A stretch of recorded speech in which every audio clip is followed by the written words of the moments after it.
morning! Good morning. Welcome to Plastic Surgery 90210. My name is Ariel. And I'm Dr. Katzen. And today we are talking all about recovery from a body lift. Okay. It's going to be very specific, just recovering from a body lift, because people have a lot of questions, and Okay. this is kind of like your cup of tea.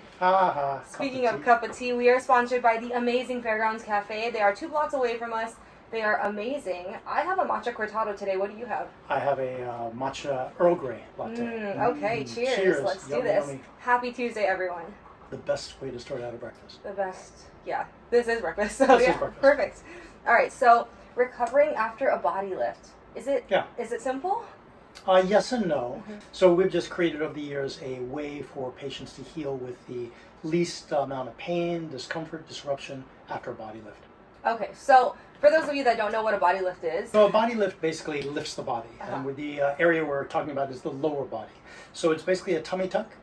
I raise and reduce the pubic region, I raise and reduce the hip region, and I raise and reduce the buttocks. Okay. Sometimes the buttocks we try to preserve volume, but usually it's a reduction type surgery. Okay. Some people also call it a belt lipectomy because it's sort of like a belt that goes whoosh, all the way around it. Yeah. You were one of the first 2-3 plastic surgeons in the U.S. to do these body lift procedures. So I think it's a great procedure because it involves all these body parts and we can get them all addressed in one surgery. And it sort of locks in the lower torso, if you will, after specifically massive weight loss, or maybe the skin's been stretched out and just has not bounced back. Quick question, how did you become the king of body lifts? I don't know about that. But anyway, we just do a lot of them.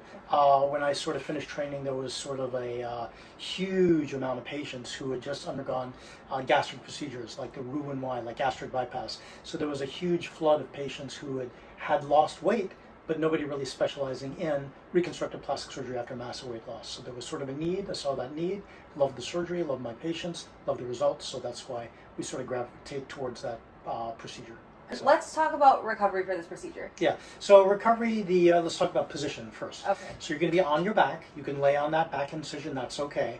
But think about it. The tummy is going to be nice and tight because I've done a couple of things. One, I sutured up the six-pack muscle, bringing your core forward, fixing that rectus diastasis, bringing the rectus muscle together, plicating it, and getting it nice and flat.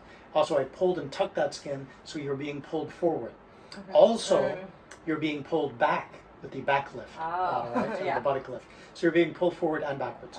So if you're laying flat on your back, it's going to put too much strain on the tummy. Okay.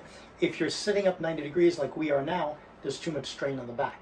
So what I do is I split the difference. We have you at about 45 degrees in the back. So there's equal amount of pressure on the tummy and the back.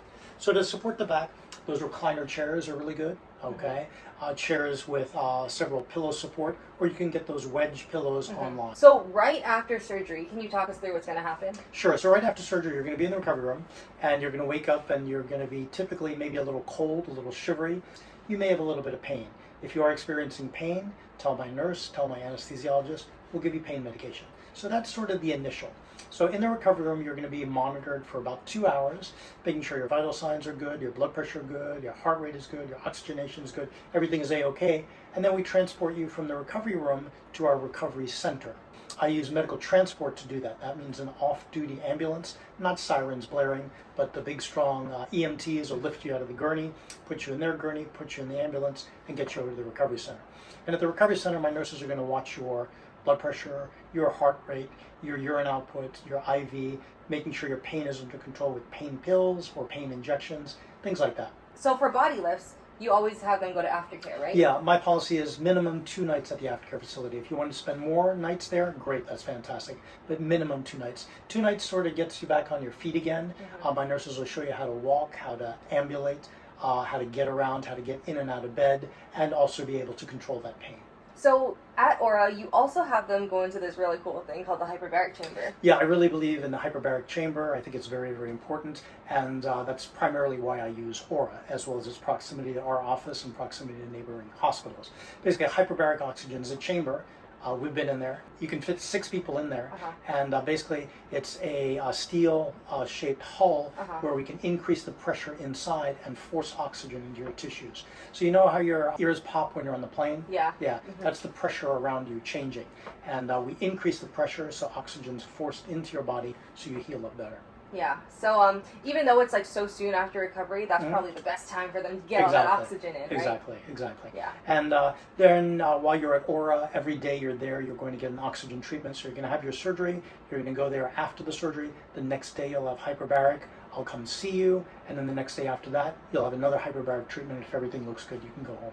We are very afraid of people doing too much after surgery and potentially busting open their incisions. So what do we do to avoid that? So it's a careful balance. We want you ambulating, we want you moving around to minimize blood clots. But then again, we don't want you moving around too much that you rip and tear your incisions open, okay? So it's a careful balance. So typically I'll get you up and walking a little bit. Depends on the patient, maybe 10, 15, 20 feet a day. And then we slowly increase that depending on the patient. About how long do you have to be very careful for? You probably have to be careful for like a good minimum 2 weeks, probably just to be safe a good 3 weeks. So that means no stairs. I don't want you going out and walking your dog. I don't want you having to drive the kids to school. I don't want you lifting sofas to vacuum. These are real stories that happen to patients whose incisions busted open because they didn't avoid those things. So you say about 3 weeks to be safe. About 3 weeks to be safe. Then you're kind of like out of the woods, or it's not like a light switch where on Tuesday at 9:07, 30 seconds you're out of the woods. It doesn't work like that. It's gradual. So everybody heals up differently, depending on the tension and your genetics and what you're eating and the tension on the incision, everything like that. So everybody heals up a little bit differently. But usually give yourself about 2 to 3 weeks. So 2 to 3 weeks for limited activity. When can we get back to full activity? Depends again on the patient, but roughly it's going to be maybe at about 2 months. Okay, it's going to be gradual again. It's not like that light switch where boom, you're back to training for your Ironman. It doesn't work like that. It's going to be gradual. So at first I'm going to have you walk a little bit. Then I'm going to have you walk a little bit more. Then I'm going to basically say you have unlimited walking. And usually that's going to be about maybe like a month to 6 weeks. And then maybe about 6 weeks, you're at 25, 50% your exercise capacity, something like that.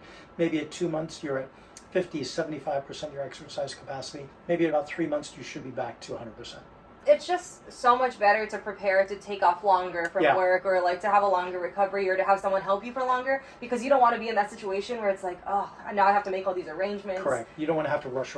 Yeah. So a lot of the times I'll ask the patients, do you have any trips planned or vacations planned or like graduations planned? Well, do those first so you're not in a time crunch.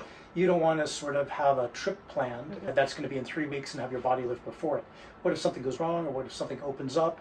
Then you're stuck, you're forced to either cancel or delay your trip, or worse, go on the trip and then have problems. Yeah, and you can't rush healing. Exactly. Everybody's a little bit different. So again, if you've had gastric bypass, Roux-en-Y, maybe the nutrition isn't just perfect, so it's going to delay your healing. Maybe if you have anemia or low iron or low blood, that's also going to inhibit some of your healing. So you do a really good job of managing pain. Yep. I'm sure the recovery isn't pain-free. No. So let's talk about that. Yeah, it's not painless, but we should have our patients have minimal pain. We just wrote a blog on this. But basically, the way I look at it, pain is sort of like a graph. It starts out slow, and then it increases to the point of needing treatment. So at first, as a baseline to wipe out some baseline pain, we have an on-cue pump. A pain pump is basically a balloon which squeezes in lidocaine, which helps to numb up the anterior abdominal wall. So that gets rid of the baseline of pain.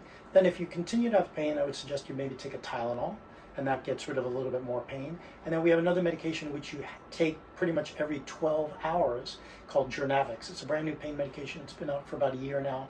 It's a sodium channel blocker. Basically that means it blocks messages from the periphery getting to your brain. It's a great medication. I've had some patients do the body lift just on Tylenol and this Journavx medication.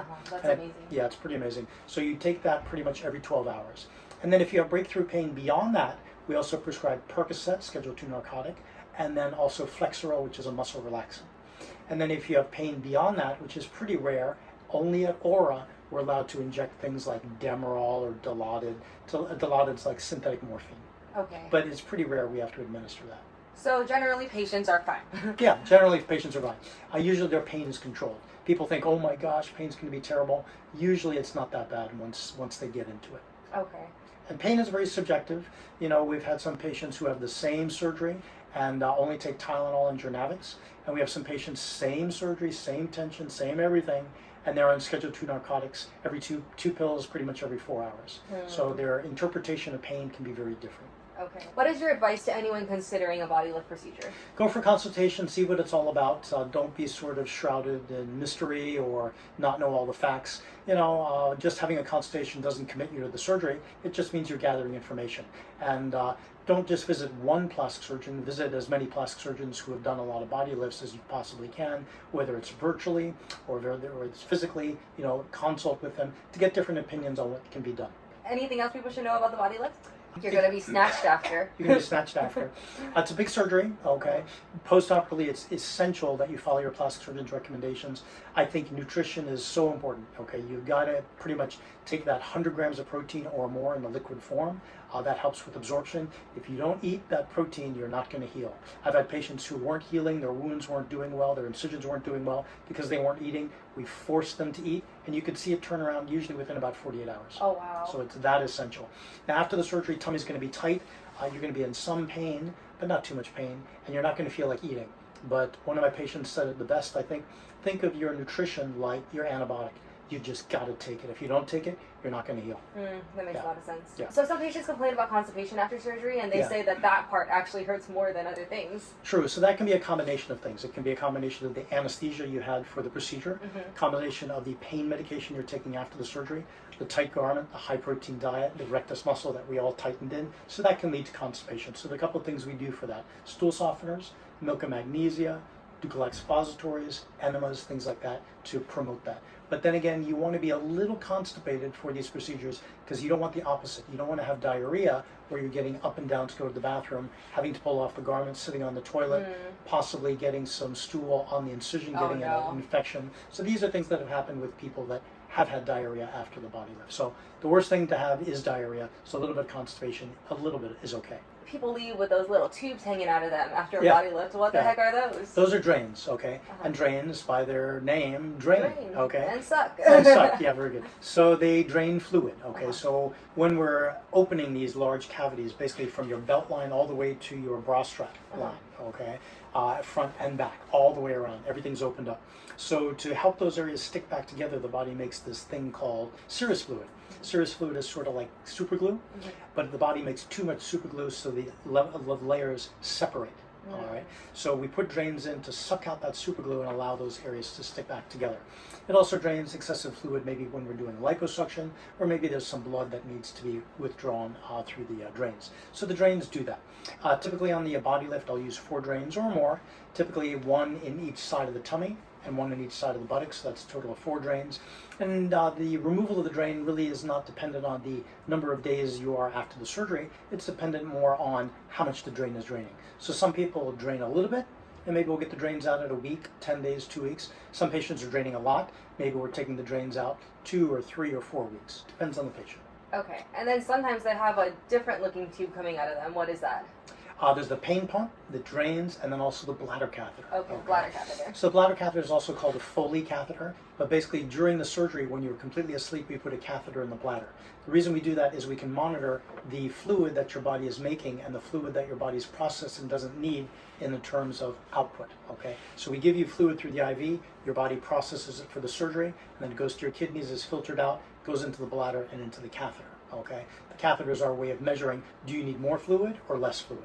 All right, and I usually keep it after the surgery for a couple of reasons. One, it helps us also to measure the fluids coming out. Is the patient getting enough fluid? Are they drinking enough? Are they getting enough nutrition in? Also, it decreases the need to get up and go to the bathroom. Again, it decreases the need to get out of bed, putting shear forces on that incision. What are people wearing when they're recovering from a body lift? Yeah, so a couple of different ways to recover with a body lift. It really depends on what other things we're doing with the body lift. So if we're just doing a body lift, maybe we'll use an abdominal binder. That's basically a Velcro strap that goes around your body 360. Or maybe we're doing a thigh lift or a thigh reduction, or maybe we're doing some liposuction, and then you'll be in a garment, okay? Garment will either come from either below your knee or above your knee to just underneath the breast region, and it'll sort of compress that area. And then I'll put the binder on top of that. The reason being is I'll use the abdominal binder for just a body lift because remember those drains? I have them come out in the pubic region. So if the garment is pushing on the drains a lot, it can lead to a lot of pain. So we try to avoid the garment if we can, just use the abdominal binder. But again, if we're doing ancillary or other procedures, we have to use the garment. Okay. How long are we in this garment for? Typically for about 6 weeks after the drains come out. Okay. So if it's just strict liposuction, usually you're going to be in a garment for about 6 to 8 weeks, depending on whether you have swelling. But if you have an incision, a cut, that typically is going to require at least 6 weeks or more for all the swelling to go down. The garment does many things. It decreases the swelling, provides physical support, so you feel like you're not going to break open, provides emotional support, and also helps to flatten out the scar. So if you have any questions about recovering from a body lift or any other procedures, please comment them down below or DM us on Instagram at Dr. Katzen MD. You could also give us a call. 310-859-7770. Alrighty, thank you so much for watching, and we'll catch you next week. Catch you next week. Cheers. Thanks. Have a great day. Have a great day.